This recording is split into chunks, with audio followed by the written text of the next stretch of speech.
mungkin pertanyaan ininya begini Mbak. Sebenarnya batik itu hasil produksi kain itu sendiri atau prosesnya? Nah,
Halo, kembali lagi di Kikau.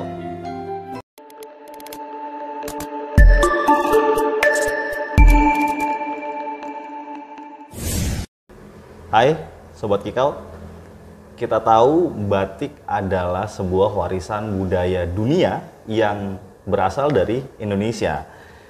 Batik diidentikan dengan budaya Jawa kebanyakan, khususnya Jogja dan Solo. Nah, hari ini nih kita udah ketemu sama Mbak Like, seorang pemerhati batik Nusantara yang kita bisa kulik apa dari Mbak Like. Selamat siang Mbak Like. selamat siang Mas Denny. Maaf mengganggu waktunya. Enggak apa-apa. Ini buat teman-teman Kikot juga, kita yang lagi pengen menggali sejarah kita sendiri nih, budaya kita sendiri nih. Ya, kita bisa mulai mungkin dari batik ya Mbak ya. Nah, batik itu kalau menurut pakemnya gitu loh, antara Jogja dan Solo, kira-kira mungkin bisa diceritakan nggak Mbak? Ya, terima kasih Mas Denny. Jadi batik ini memang dia asalnya dari Jawa ya. Mungkin kita akan mendengar banyak sekali cerita asal mulanya batik. Ada yang bilang dari Cina, nanti dari mana lagi, dan lain-lain sebagainya. Ya namanya kebudayaan ya, pasti kan kemana orangnya pergi, dia akan terbawa gitu. Nah, menyebar ya Mbak? Betul. Tapi kalau kita udah ngomong masalah batik, yang dipakai pembuatannya itu pakai canting gitu ya. Ya pastinya kita akan ngomong batik Jawa gitu ya. Nah, kalau udah ngomong Jawa, apalagi ini juga sesuatu yang udah bersama dengan kita gitu ya. Kita juga tahu bahwa sejarah di Jawa itu juga dimulai dari kerajaan-kerajaan. Betul. Jadi memang ada produksi-produksi pengetahuan yang dibuat di kerajaan di Pulau Jawa ya pada zaman itu. Tapi mungkin kita juga ingat ada yang namanya waktu itu Perjanjian Palianagari ya. Jadi itu yang menyebabkan pecahnya Kerajaan Mataram pada waktu itu, yang kemudian menjadi Jogja dan Solo sampai hari ini. Palianagari itu kalau nggak salah Perjanjian Giyanti ya Mbak? Ya, betul sekali gitu. Nah, tentu saja ini kan bisa kita bayangkan ya situasinya ini keluarga berasal dari yang sama gitu ya, terus terpecah gitu. Artinya kan identitasnya ini juga gimana ya, sebetulnya satu tapi mereka jadi harus berbeda gitu. Nah, ini sebenarnya juga bisa dilihat di batiknya gitu. Yang paling mudah kita kenali pertama-tama dari batik antara Jogja dan Solo itu adalah warnanya. Oke. Jadi kalau di Solo biasanya warnanya sogan itu sebetulnya dia warnanya kecoklatan gitu ya. Tapi kalau sogannya Solo itu biasanya coklat kekuningan. Sementara kalau di Jogja sogannya lebih gelap, kayak lebih doff gitu. Tetapi kebanyakan kemudian sogan ini memang jadi kayak apa ya? Jadi elemen warna aja. Di Jogja itu lebih banyak warnanya latar celeng hitam atau putih. Oh, latarnya warna hitam atau putih ya? Iya. Itu kalau Jogja, Mbak. Jogja. Jadi Jogja kemudian lebih bersama perkembangan waktu gitu ya. Jadi apa namanya kan? Jadi waktu Palianagar itu memang semuanya dipecah ya, gitu. Bahkan apa namanya motif-motif juga gitu ya. Nah, motifnya juga berbeda Mbak antara Solo sama Jogja? Atau ada pakemnya? Ada perubahan ya. Kemudian jadi kalau di Solo itu kemudian rata-rata dia lebih sesuatu yang geometris gitu. Sementara kalau di Jogja itu repetitif tapi tidak geometris. Dalam arti gini, misalnya yang paling gampang itu kita ambil contoh pada motif Sido ya. Kalau yang di Solo motif Sido itu pasti dia ada garis-garisnya seperti kotak gitu ya. Dia berbentuk diamond gitu atau yang kotak gitu ya. Atau dia kadang-kadang juga bisa agak oval gitu. Sementara kalau di Jogja motif Sido itu pasti dia latarnya polos gitu. Jadi nggak ada geometrisnya. Nggak ada geometrisnya. Jadi maksud saya misalnya kayak ini ya, ini sih buketan. Yang bawah itu kan tumpalnya ya, itu kan kita lihat dia polos ya latar belakangnya. Sementara yang di badannya, yang bagian atas itu kan dia ada lerengnya gitu. Nah kalau apa namanya motif yang di Jogja itu biasanya terus latarnya polos gini, terus nanti ada hiasan, kita sih nyebutnya lung-lungan gitu ya. Jadi dia kayak ada stilirnya gitu. Jadi memang pasti ada, walaupun pakemnya sama ya Mbak. Maksudnya kayak misalnya parang ya parang, Sido ya Sido gitu. Terus kayak misalnya apa sih kalau misalnya batik itu untuk pakemnya? Kalau batik itu sih biasanya memang ada 3 ya. Jadi dia masuk semen, lereng, sama ceplok. Ceplok itu tuh jadi sebetulnya dia kayak apa ya? Ceplok itu satuan yang dia repetitif gitu ya. Kemudian kalau lereng itu berarti yang seperti ini ya. Jadi dia selalu 45 derajat gitu.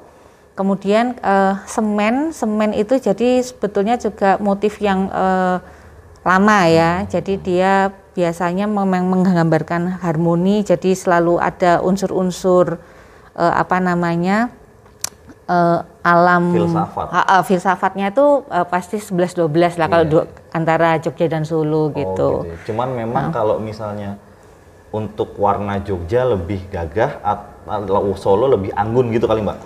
Bisa nggak gitu? Nggak bisa juga? Waduh, kalau ngomong gagah dan anggun, menurut pendapat saya pribadi ya, batik itu tuh memang gagah dan anggun sekaligus gitu ya. Jadi ya mana yang lebih gagah dan anggun, aku rasa itu sangat personal sekali gitu ya. Persepsi masing-masing. Gitu, sangat personal preference gitu ya. Mungkin juga tergantung siapa yang pakai juga kali ya, atau occasionnya juga gitu. Apa namanya? Cuma lebih ke kalau Jogja Solo itu dia latar hitam sama putih, kalau Solo dia agak ke kuning-kuningan. Dia lebih ke sogan gitu ya. Sogan dan mostly kekuningan gitu.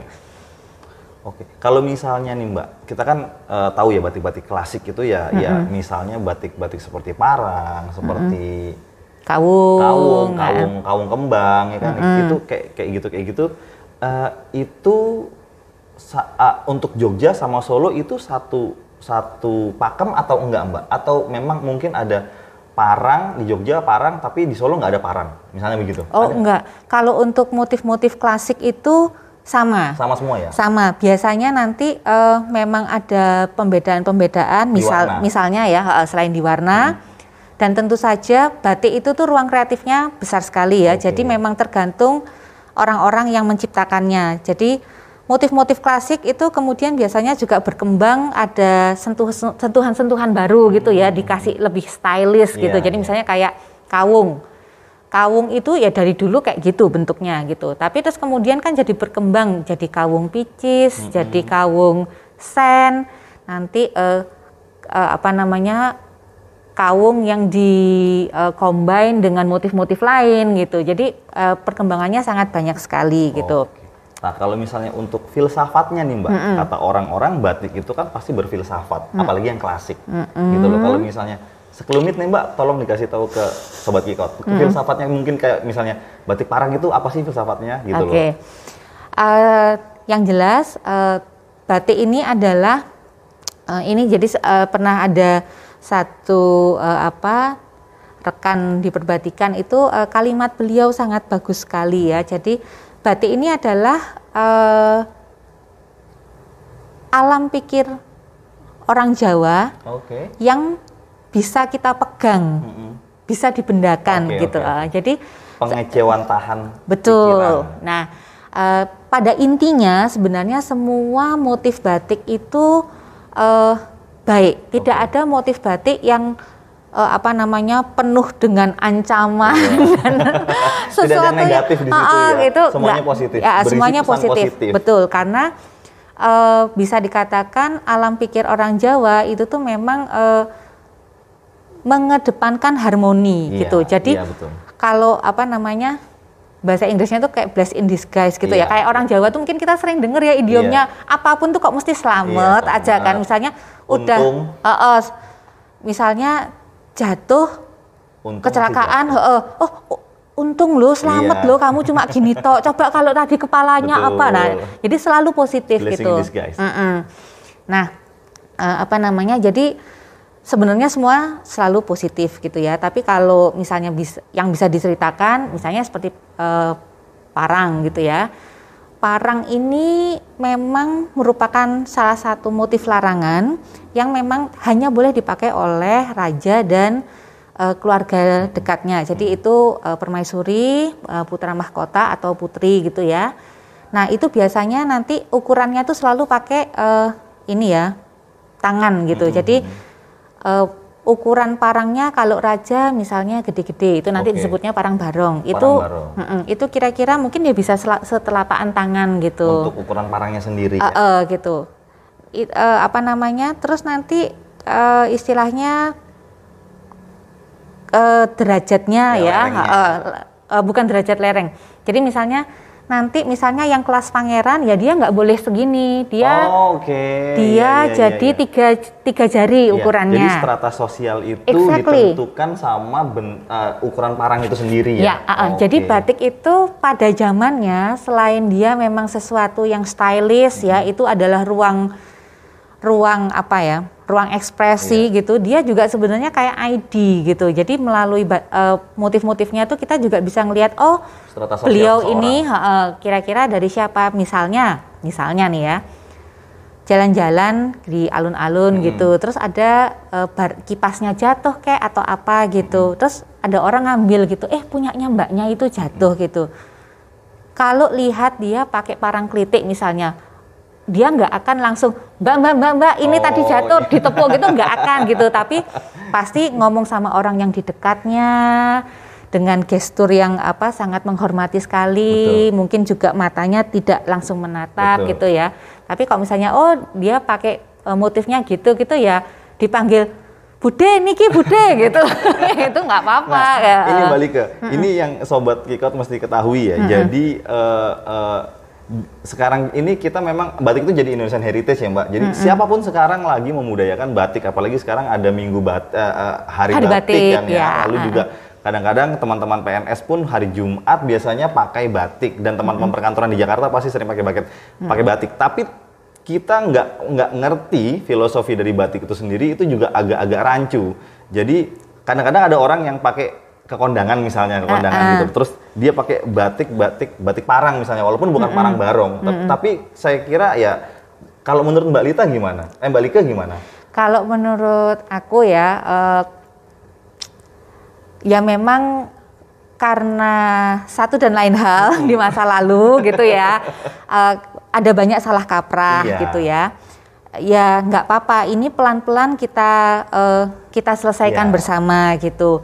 Memang pada sejarahnya waktu itu HB ke-9 memang mempersilahkan ya motif-motif batik di keraton itu tuh boleh dipakai untuk umum, tapi memang ada perintah dari ada upaya karena memang waktu itu kan semangatnya keraton melebur dengan Republik Indonesia gitu. Tetapi bersama perjalanan waktu mungkin juga rasa budaya ini tumbuh kembali gitu ya. Jadi bagaimanapun juga ada identitas dari keraton yang memang perlu gitu, karena batik dan keraton itu memang satu kesatuan gitu ya. Dia kan masih sehari-hari dipakai, bukan hanya hari Jumat, bukan hanya apa, tapi daily life gitu. Daily life pasti batik gitu ya. Nah, jadi kemudian ada penyesuaian-penyesuaian gitu ya, dan ini juga mulai dipopulerkan kembali. Jadi parang istilahnya udah terlanjur nih sekarang. Ya sudah gitu. Tetapi kalau kita berkunjung masuk ke keraton Yogyakarta atau juga Solo ya kita nggak pakai parang gitu. Jadi anjuran-anjuran itu yang kemudian diperkenalkan kembali gitu. Nah, karena sebenarnya juga agak sedih ya, karena batik itu kita sangat dengan gegap gempita gitu ya menyambut batik jadi ini gitu. Jadi heritage Indonesia. Tapi kemudian perlakuannya nggak seperti kita memperlakukan sesuatu yang valuable gitu. Betul. Industri batik itu justru setengah mati sekarang itu. Gitu ya, Mbak, ya? Banget gitu, karena proses membuat batik yang otentik gitu ya. Itu kan step by stepnya panjang, betul. Nah, sementara dengan kemajuan teknologi kita bisa tuh yang namanya printing gitu. And that's textile gitu ya. Itu bukan batik. Ya batik itu akhirnya memang masuk bagian dari teknik tekstil gitu. Sekarang pertanyaannya mungkin yang mungkin pertanyaan ininya begini, Mbak. Sebenarnya batik itu hasil produksi kain itu sendiri atau prosesnya? Nah, gini, batik yang benar itu jadi dia harus melewati proses nembok, terus ngelowong ya. Jadi dia harus dikelowong, itu artinya kita seperti nulis ya, dengan canting itu dengan malam dikelowong, kemudian dia harus melewati proses di tembok. Di tembok itu artinya ada bagian yang ditutup baru kemudian masuk pencelupan warna, kemudian dilorot. Dilorot itu adalah direbus. Nah, kalau tidak melewati itu, ya itu berarti bukan pakai teknik membatik. Oke ya. Ini satu hal ya secara teknis. Nah, ketika selembar kain batik ini sudah jadi, ada motifnya. Ini biasanya memang representasi dari satu ide tertentu yang selalu mengedepankan tentang harmoni itu tadi, sehingga ada namanya batik Sido Semi, batik Sido Mukti, Semen Romo, Ratu Ratih, Satrio Manah, dan lain-lain sebagainya gitu ya. Nah, namun alam pikir orang Jawa itu kemudian jadi, karena kain batik itu pasti ada motifnya. Orang pada zaman dahulu itu selalu ngomongnya apapun tuh akhirnya batikane opo. Untuk menggantikan kata motif, bukan untuk menggantikan, tetapi kalau hari ini kita punya kata motif atau pattern, orang zaman dulu tuh ngomongnya batikane. Jadi misalnya kayu gini ya. Kayu kan ada seratnya nih. Seratnya. Kayu iki batikane apik ya. Nah, kayu ini motifnya bagus ya, batikannya bagus ya, serat-seratnya gitu. Nah, jangan-jangan cara berpikir ya, mental berbahasa yang seperti ini nih yang kemudian tanpa kita sadari turun-menurun, akhirnya kemudian kita serta-merta akan ngomong kain yang dibuat dengan cara printing ini tetap kita bilang batik karena kita mengacu pada motifnya gitu. Padahal sebenarnya sorry, itu bukan batik. Itu motifnya yang harus mungkin kalau menurut saya nih Mbak Like ya. Jadi itu yang harus dipahamkan sama masyarakat mungkin. Betul. Jadi bukan kain yang ada motif terus disebut batik, tapi kain yang memang dari awal pengerjaannya sesuai pakem itu adalah batik hasilnya gitu loh. Iya, jadi kalau kita mau memang mensupport industri batik, budaya batik, ya pakailah kain yang memang dibuat dengan perajin batik. Dengan teknik yang benar. Kalau enggak itu istilahnya kita roll-rollan ya beli kain aja, beli kain Sido Mukti misalnya gitu. Tapi itu bukan batik gitu. Nah, ini juga sebenarnya ya aku pikir itu yang penting gitu. Karena mau nggak mau memang kalau kita udah ngomong harga, printing akan pasti lebih murah. Bersaing banget gitu ya. Tetapi yang menarik sebuah penelitian dari dosen di Sanata Dharma gitu ya. Jadi bagaimana pada tahun 1800-an itu tuh kan di Jawa ya waktu itu sudah ada perdagangan ya sama mana-mana gitu ya, sama VOC juga gitu. Kain impor masuk gitu, tetapi orang tetap lebih memilih batik. Batik itu tetap idola gitu. Jadi memiliki sepotong kain batik, apalagi beberapa gitu ya, itu adalah sebuah kebanggaan karena memang batik itu kalau dipakai, kalau bahasanya kita sekarang ya the best, bukan hanya gengsi, the best of you tuh jadi kelihatan naik gitu. Jadi coba bayangin ya, mungkin sebetulnya sudah banyak gitu, tetapi kita pakai jeans, tapi atasannya batik, cakep-cakep aja gitu kan.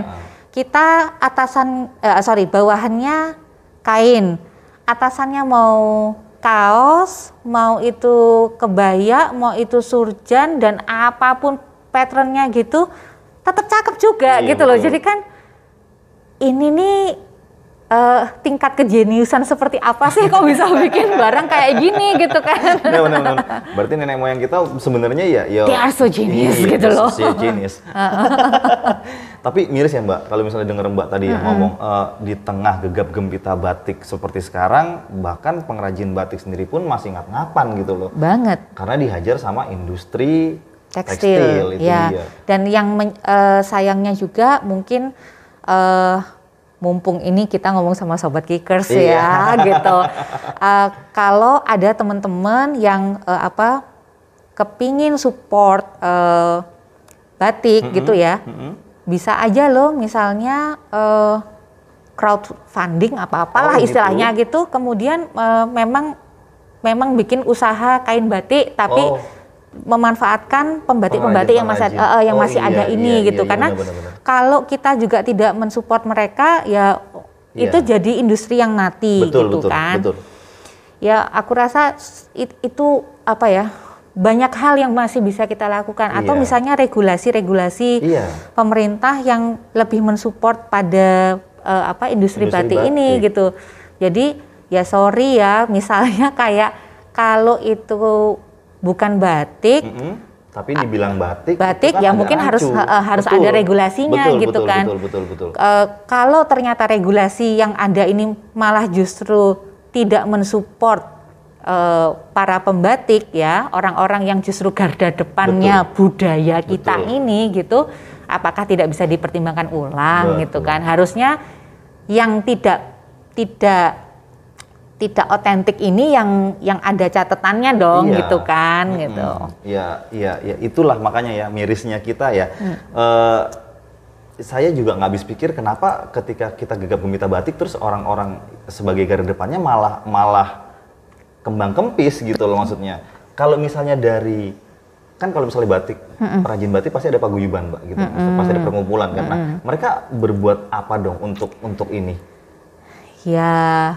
Ya berbuat, tapi ketika suaranya juga kurang didengar, kurang digaungkan. Iya, kurang digaungkan, kurang didengar pun kemudian baik ditampung terus udah gitu aja kan lama-lama juga orang punya ketahanan ya. Jadi aku pikir ya kita-kita yang masih muda-muda ini ya juga perlulah Betul. gitu ya, bersuara gitu, terutama ya dengan dengan menggunakan batik ya pasti gitu. Sekarang udah banyak kelompok-kelompok yang bangga berbatik ya dan macam-macam ya. Orang mulai nyaman kemana-mana pakai kain gitu ya, dengan bersarung gitu. And that's really cool with that gitu ya. Itu lihatnya tetap enak, cakep, unik gitu ya. Bahkan Indonesia banget ya Mbak? Indonesia banget itu sebenarnya gitu. Pun kalau misalnya ya kita kepingin berkreasi dengan kain batik, memang sempat digalakkan gitu ya. Jangan memotong kain batik itu karena itu tuh dibuat dengan kita tahu ya rasanya itu memang sangat eman banget gitu.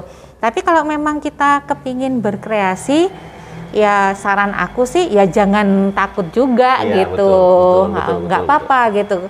Bahkan kain batik kalau misalnya tega dipotong gitu ya, setiap potongan kecilnya pun aja kita masih bisa bikin apa-apa. Masih bisa bikin kreasi apapun. Tapi itu untuk batik Jogja dan batik Solo. Nah kalau misalnya batik-batik ini sudah batik peranakan ya Mbak ya? Ya kalau ini pasisiran ya. Pasisiran, jadi kalau yang disebut peranakan itu sebenarnya adalah di mana motif-motifnya itu sudah bercampur dengan budaya lain. Iya, jadi biasanya yang misalnya kayak yang di sini ya, ini dari Pekalongan. Nah, dia sudah kemasukan bunga peony gitu. Dia sudah ada kupu-kupu-kupunya. Itu kan pengaruh Belanda, ada Belanda, ada Cina juga gitu ya. Sebenarnya itu pun juga menarik karena motif-motif batik ini juga adalah bukti otentik betapa yang namanya Bhinneka Tunggal Ika itu ya emang udah dari dulu gitu loh. Kita mampu dalam satu kain ya Mbak. Betul gitu, dan it's daily life gitu loh. Perpaduan budaya. Dan nggak masalah, semua orang bisa menikmatinya gitu ya. Ya aku rasa itu betul-betul bukti otentik bahwa kita nggak pernah punya masalah dengan masalah ras dan lain-lain ini gitu. Indonesia memang dari dulu sudah majemuk kan? Iya gitu, jadi aduh kenapa sih gitu kan. Mbak kembali lagi ke tadi deh. Kalau misalnya boleh nggak saya bilang kayak begini nih, berarti bisa nggak sih kita katakan bahwasannya mereka industri tekstil itu membajak batik otentik gitu ya Mbak ya? Sobat Kikaut itu mesti diperhatikan ya gitu misalnya. Masa sih kita tega gitu loh untuk tidak membantu para perajin batik yang memang ada di garda depan, orang kita sendiri gitu loh, dibanding industri yang mematikan ya Mbak?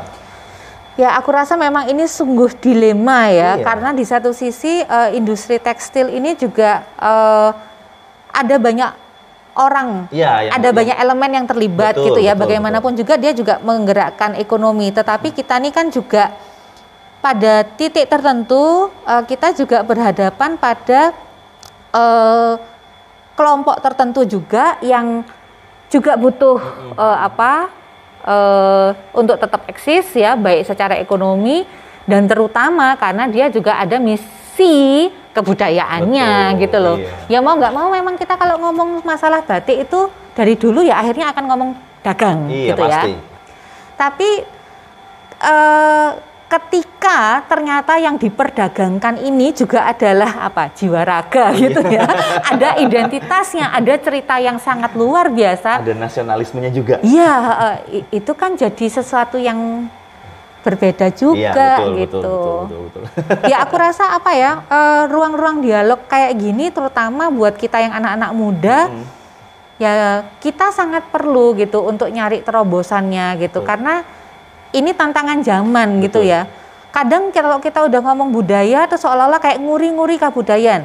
Terus seolah-olah kalau udah nguri-nguri kebudayaan itu sesuatu yang nggak boleh berubah sama sekali. Loh, kebudayaan itu tuh setiap hari berkembang gitu kan. Setiap zaman berkembang. Betul, ada tantangannya ya. Jadi aku pikir juga mau nggak mau kita juga harus mengatasi itu.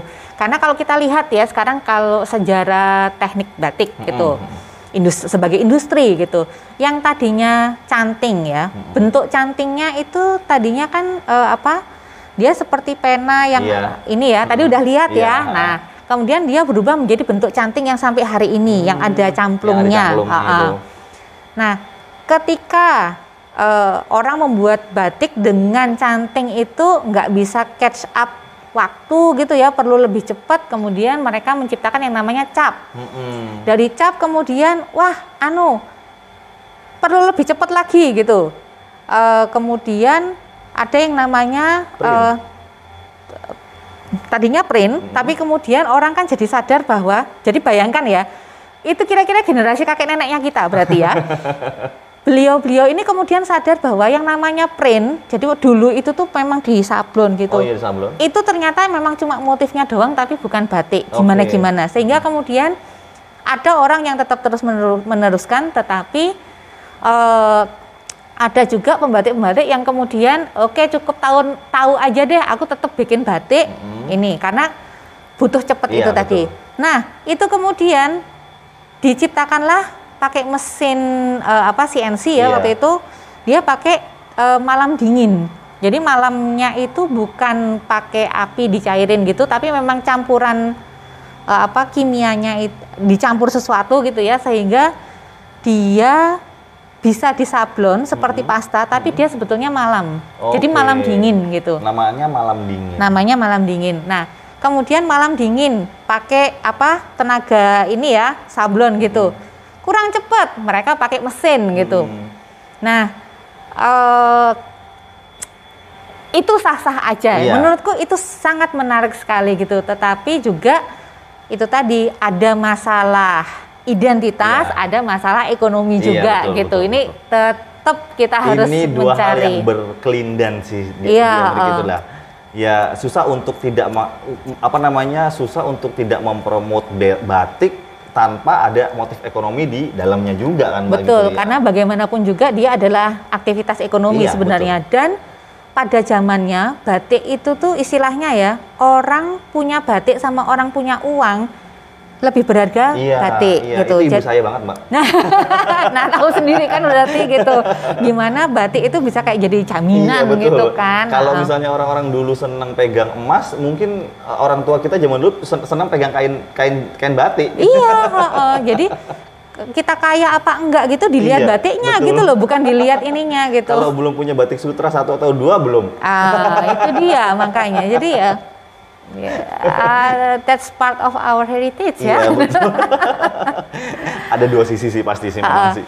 Yang jelas sih memang batik itu dia sebuah kreasi ya gitu. Jadi sebenarnya kita juga bisa melihat bagaimana industri ini sebetulnya industri yang penuh dengan kreasi gitu. Cuma yang perlu kita perhatikan juga adalah kalau kita membuat sebuah pola begitu saja, pattern klasik, pattern gitu ya. Alangkah baiknya kalau kita juga mencoba mengenalinya, karena sebenarnya pola-pola itu tuh juga ada ada pola matematisnya juga gitu. Karena pola batik itu kan dia repetitif, dan dia selalu di luasan kain dengan ukuran tertentu gitu. Jadi bahkan ukurannya pun memang ada pakemnya, Mbak.